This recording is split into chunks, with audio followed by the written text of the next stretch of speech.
dédé àsìkò yìí ẹ káàbọ̀ sí ìkànnì amóhùnmáwòrán BGI TV. Ìròyìn eré ìdárayá ló ń dé sétí gbọ̀nyìn ká tó rìnrìn eré ìdárayá náà wá sí etí gbọ̀nyìn lẹ́kùnrẹ́rẹ́ ṣáájú ẹ má gbàgbé láti darapọ̀ mọ́ wa lójú òpó ìkànnì abánidọ́rẹ̀ẹ́ wa Facebook gbàgede ìmọ̀ ìtàláwòye Adébáyọ̀, lórí Instagram gbàgede ìmọ̀ _22, lórí YouTube bàbá gbàgede ìmọ̀ làǹjẹ́ lórí YouTube. Ẹ má gbàgbé láti subscribe láti máa rí àwọn ìròyìn wa àti àwọn ètò wa wò lọ́lọ́kọ̀ ọ̀jọ̀kan bí a bá ṣe múlẹ̀. Bákan náà àyè ṣí sílẹ̀ fún ìpolówó ọjà níkànnì amóhùnmáwòrán BGI TV. Ìròyìn eré ìdárayá náà rèé lẹ́kùnrẹ́rẹ́. Samuel Owóyẹmí lórúkọ tèmi. Ẹnìkan tó ti fi ìgbà kan rí jẹ́ akọ́nimọ̀ọ́gbá fún ikọ̀ agbábọ́ọ̀lù orílẹ̀-èdè Nàìjíríà Super Eagles, ẹni tí orúkọ rẹ̀ jẹ́ Jose Peseiro, ló ti sọ̀rọ̀ ní ìdánilójú wípé òun gbàgbọ́ wípé bí kò ṣe sí Victor Boniface níbi ìdíje AFCON èyí tó wáyé lórílẹ̀-èdè Ivory Coast láti ṣojú fún orílẹ̀-èdè Nàìjíríà, ló ṣe ààyè àwọn kankan sílẹ̀ láti má jẹ́ kí orílẹ̀-èdè Nàìjíríà jáwé olúborí gẹ́gẹ́ bí wọ́n ṣe fẹ́ jáwé olúborí láti gbé ife ẹ̀yẹ náà wá sí orílẹ̀-èdè Nàìjíríà. Bí ẹ kò bá gbàgbé nípele àṣekágbá tí ikọ̀ agbábọ́ọ̀lù orílẹ̀-èdè Nàìjíríà Super Eagles àti ikọ̀ agbábọ́ọ̀lù orílẹ̀-èdè olùgbàlejò Ivory Coast wọ̀yáàjà ni ẹni tí ń ṣe balógun lórí pápá fún ikọ̀ agbábọ́ọ̀lù orílẹ̀-èdè Nàìjíríà William Tutu-Ekong kọ́kọ́ gbá góòlù kan wọlé, ṣùgbọ́n nígbẹ̀yìn àwọn agbábọ́ọ̀lù ikọ̀ agbábọ́ọ̀lù orílẹ̀-èdè Ivory Coast ni wọ́n ṣe bẹ́ẹ̀ ni wọ́n gbèrú orílẹ̀-èdè Nàìjíríà láti ẹ̀yìn, níbi tí Frank Kesse kọ́kọ́ gbá góòlù kan wọlé kí agbábọ́ọ̀lù mìíràn tó gbá ẹlẹ́ẹ̀kejì wọlé láti ṣe orílẹ̀-èdè Nàìjíríà légun ẹ̀yìn láti gba ife ẹ̀yẹ ilẹ̀ adúláwọ̀ AFCON èyí tó wáyé lórílẹ̀-èdè Ivory Coast. Ẹni tí ń ṣe Jose Peseiro ló ti wá sí ọ̀rọ̀ yìí di mímọ̀ níbi ètò ìfọ̀rọ̀wérọ̀ pẹ̀lú àwọn oníròyìn wípé láìsí Victor Boniface níbi ìdíje ilẹ̀ adúláwọ̀ AFCON òun ló ṣí ààyè àwọn kankan sílẹ̀, torí òun gbàgbọ́ pé tí agbábọ́ọ̀lù yìí bá wà pẹ̀lú ikọ̀ agbábọ́ọ̀lù Super Eagles lórílẹ̀‐èdè Ivory Coast, àwọn kan wà tí ó máa ṣe fún ikọ̀ agbábọ́ọ̀lù orílẹ̀‐èdè Nàìjíríà láti rí i pé wọ́n mú ipò kíní níbi ìdíje náà. Bákan náà ló sọ di mímọ̀ sí iwájú wípé agbábọ́ọ̀lù yìí ló jẹ́ agbábọ́ọ̀lù tó ṣe pàtàkì fún ikọ̀ agbábọ́ọ̀lù orílẹ̀‐èdè Nàìjíríà Super Eagles, ṣùgbọ́n ìfarapa èyí tí ó dájú ṣáájú ìfẹsẹ̀wọnsẹ̀ náà ṣáájú ìdíje ilẹ̀ adúláwọ̀ ni kò jẹ́ kó láǹfààní láti ṣojú fún ikọ̀ agbábọ́ọ̀lù orílẹ̀-èdè Nàìjíríà. Ẹnìkan tó ti fi ìgbà kan rí gba bàǹtẹ́ ìjà UFC heavyweight champion Francis Ngannou ló ti sọ di mímọ̀ ní gbangba wálíà ní pé òun gbọ́dọ̀ lọ fún àyẹ̀wò ìlera rẹ̀ báyìí látàrí ìyà tó jẹ lọ́wọ́ ẹni tí ń ṣe afẹ̀ṣẹ́kù bí òjò ọmọ orílẹ̀-èdè Nàìjíríà Anthony Joshua lópin ọ̀sẹ̀ tí ó kọjá. Bí ẹ kò bá gbàgbé ń pé Anthony Joshua òun ló na Francis Ngannou ní ìpele àkọ́kọ́ kó tó fi ọba lé ní ìpele ìkeje, ẹni tí wọ́n ṣe ẹni tó ti gba ìbàntẹ́ ìjà UFC champion, ẹni tí ó padà níbi ìjà náà nígbà tí wọ́n ní kó tẹ̀sí ọwọ́ iwájú ní ìpele keje nígbà tí ó lè dá dúró fúnra rẹ̀, ṣùgbọ́n nígbẹ̀yìn ọwọ́ àkọ́kọ́ tí ẹni tí ń ṣe afẹ̀ṣẹ́kù bí òjò Anthony Joshua gbé ní ìpele kẹta ló gbé Francis Ngannou ṣubú, ẹni tí kò lè dìde mọ́ kí àwọn ikọ̀ ètò ìlera kí wọ́n tó wá gbé dìde. Francis Ngannou yìí ẹni ọdún 17 ló ti wá sọ di mímọ̀ lẹ́yìn ìjà náà láàrin ọ̀sẹ̀ yìí wípé ṣáká ni ara òun dá, ṣùgbọ́n látàrí ìlànà àwọn kankan lẹ́ka ti ètò eré ìdárayá àti afẹ̀ṣẹ́kù bí òjò òun gbọ́dọ̀ lọ ṣe àwọn ìlera kan fún àgọ́ ara rẹ̀ láti mọ ibi tó kù sí kó má bàjẹ́ wípé nǹkan ti bàjẹ́ nínú rẹ̀ látàrí ẹ̀ṣẹ́ èyí tó gbà látọwọ́ Anthony Joshua.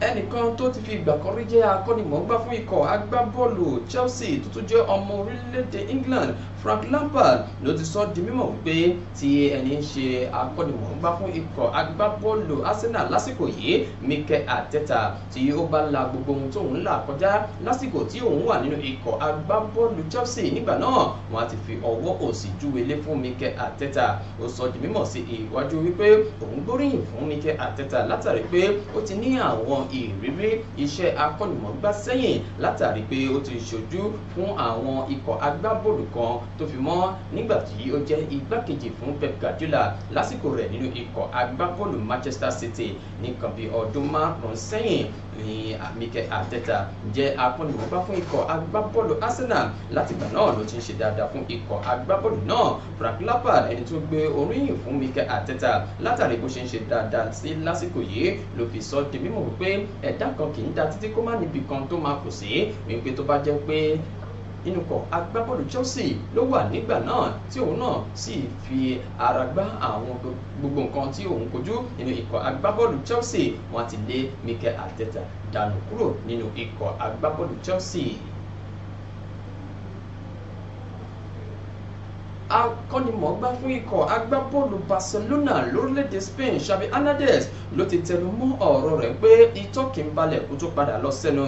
ní àtàrí bó ṣe sọ di mímọ̀ pé òun kò ní yí ìpinnu rẹ̀ padà láti má kúrò nínú ikọ̀ agbábọ́ọ̀lù Barcelona ní ìparí sáà tí a wà yìí. Bí ẹ kò bá gbàgbé pé Xavi Hernandez ló ti sọ di mímọ̀ ṣáájú wípé òun yóò máa fi inú ikọ̀ agbábọ́ọ̀lù Barcelona sílẹ̀ nígbà tí sáà yìí bá tẹnu bọ epo. Ẹni tí ó sọ ọ̀rọ̀ di mímọ̀ fún àwọn oníròyìn níbi ètò ìfọ̀rọ̀wérọ̀ wípé òun ti gbà wípé òun fẹ́ kúrò nínú ikọ̀ agbábọ́ọ̀lù Barcelona ní ìparí sáà tí a wà yìí. Bákan náà ni àwọn oníròyìn fi ọ̀rọ̀ wá lẹ́nu wò wípé tí ó bá ṣe bẹ́ẹ̀ tó bá jáwé olúborí láti gba ife ẹ̀yẹ Champions League ṣé ó sì lè yí ìpinnu rẹ̀ padà. Xavi Hernandez wá sọ di mímọ̀ ní ìdáhùn fún wọn wípé òun ti sọ ọ̀rọ̀ òun sí iwájú, òun kò sì lè padà sí ẹ̀yìn mọ́. Bí wọ́n bá bí òun ní gbagba, òun á sọ fún wọn wípé ọjọ́ iwájú òun ó ti wà ní àlàkalẹ̀, òun kò sì lè yí ọ̀rọ̀ náà padà. Ẹni tí ń ṣe agbábọ́ọ̀lù ọwọ́ iwájú fún ikọ̀ agbábọ́ọ̀lù Manchester City ẹni Haaland ni wọ́n ti fi ìdí rẹ̀ múlẹ̀ pẹ̀lú àwọn agbábọ́ọ̀lù mìíràn bíi Harry Kane látinú ikọ̀ agbábọ́ọ̀lù Bayern Munich, Kylian Mbappe látinú ikọ̀ agbábọ́ọ̀lù PSG àti Anthony Griezmann látinú ikọ̀ agbábọ́ọ̀lù Atletico Madrid, wípé àwọn ni wọ́n léwájú báyìí gẹ́gẹ́ bí àwọn agbábọ́ọ̀lù tí wọ́n ti ní àwọn jù níbi ìdíje UEFA Champions League látàrí bí wọ́n ṣe ti gbá góòlù 6 wọlé lẹ́yọ kọ̀ọ̀kan. Bákan náà ni wọ́n sọ di mímọ̀ sí iwájú wípé àwọn agbábọ́ọ̀lù bíi agbábọ́ọ̀lù kan Utland látinú ikọ̀ agbábọ́ọ̀lù Manchester United, Morata látinú ikọ̀ agbábọ́ọ̀lù Atletico Madrid, Galeno látinú ikọ̀ agbábọ́ọ̀lù Porto, Alvarez látinú ikọ̀ agbábọ́ọ̀lù Manchester City lápapọ̀ ni wọ́n ti gbá góòlù 5 wọlé níbi ìdíje UEFA Champions League. Bákan náà àwọn tí wọ́n ti gbá góòlù 4 wọlé níbi ìdíje náà láti rí Elvansin látinú ikọ̀ agbábọ́ọ̀lù Porto, Gabriel Jesus látinú ikọ̀ agbábọ́ọ̀lù Arsenal, Openda látinú ikọ̀ agbábọ́ọ̀lù RB Leipzig, Jude Bellingham látinú ikọ̀ agbábọ́ọ̀lù Real Madrid, Sekan látinú ikọ̀ agbábọ́ọ̀lù Shakhtar Donetsk, Foden látinú ikọ̀ agbábọ́ọ̀lù Manchester City, Immobile látinú ikọ̀ agbábọ́ọ̀lù Lazio. Gẹ́gẹ́ báyìí ni wọ́n ṣe sọ di mímọ̀ nígbà tí wọ́n fi àwọn àkọsílẹ̀ yìí léde wípé àwọn agbábọ́ọ̀lù yìí ni wọ́n ti rọ́wọ́ mójú nípa ti gbígbá góòlù wọlé níbi ìdíje UEFA Champions League. Bí ẹ kò bá gbàgbé wípé ayẹyẹ ìyíkoto fún ìpele tó kàn ìyẹn ikọ̀ ẹlẹ́ni mẹ́jọ quarter final ti ìdíje UEFA Champions League ni ó ti gbìnàyà lásìkò yìí níbi tí a ti rí àwọn ikọ̀ agbábọ́ọ̀lù PSG, Manchester City, Bayern Munich, Real Madrid, Barcelona, Arsenal, Borussia Dortmund, Atletico Madrid níbi tí wọn yóò ti jọ máa fi ìgagbága ní ìpele tó kàn ìyẹn quarter final. Bí ẹ kò bá gbàgbé gẹ́gẹ́ bí wọ́n ti sọ di mímọ̀ ní pé abala ìfẹsẹ̀wọnsẹ̀ àkọ́kọ́ náà ni yóò máa wáyé lọ́jọ́ kẹsàn-án oṣù karùn-ún ọdún tí a wà yìí. Bákan náà ni abala ìkejì náà yóò máa wáyé lọ́jọ́ kẹrìndínlógún oṣù kẹrin àti ọjọ́ kẹtàdínlógún oṣù kẹrin ọdún tí a wà yìí.